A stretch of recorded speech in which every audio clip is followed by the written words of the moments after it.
A drastic change is being made in certain public schools around the country. As Felipe reports, girls and boys are being separated, some say for their own good. What superpower would you most like to have, and why? I'd like to read minds because, if people are thinking something about me, I could know, what they think. At the Young Women's Leadership School of Astoria, YWLS, this special class allows students to share their dreams and fears. It's really nice because we could ask our teachers, anything, and there aren't any boys to pick on you, and there are a lot of girls that you can relate to. That comfort is one of the goals of this public school. YWLS wants girls whose families can't afford private school to have the same choice as wealthier kids. An all-girls school, high expectations, dedicated teachers, a strong vision and a mission. Something good is happening, and all these girls who might not have had these opportunities are going to college. What are some suggestions, if you were the teacher, what are some suggestions you would make to the writer, to the author of this paragraph? She didn't give enough details or feelings about how she or he felt. Surveys show only 70% of public school students across the United States graduate from high school on time.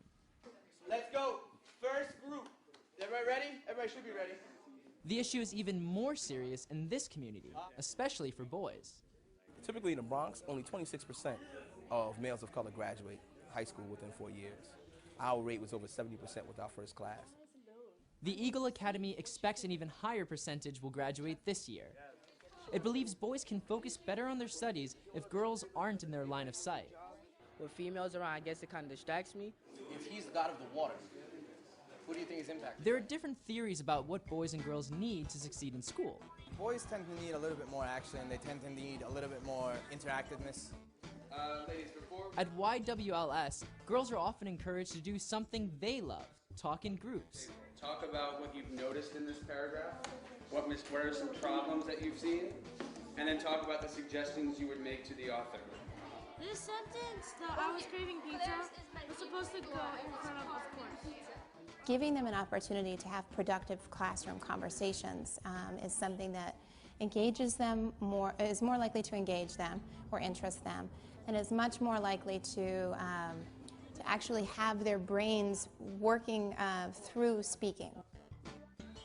However, some experts say there haven't been enough studies on how boys and girls learn to support separating them. Whether single-sex or co-ed, what school is best depends on the individual student. The family has to think about their child and make decisions about how the teaching and learning takes place in that school and whether that's going to be a good match for their child. Derek's dad had already enrolled him in another school when he decided to send him to Eagle Academy instead. He already sees improvement. Derek is more confident, a little more outspoken. You know, one of the things I see here at the Eagle Academy, they address the young men as scholars. And I think that gives them a sense of, confidence. So many families are interested in these schools, there are not enough spaces available for every student who wants to attend. To learn more, check out our website.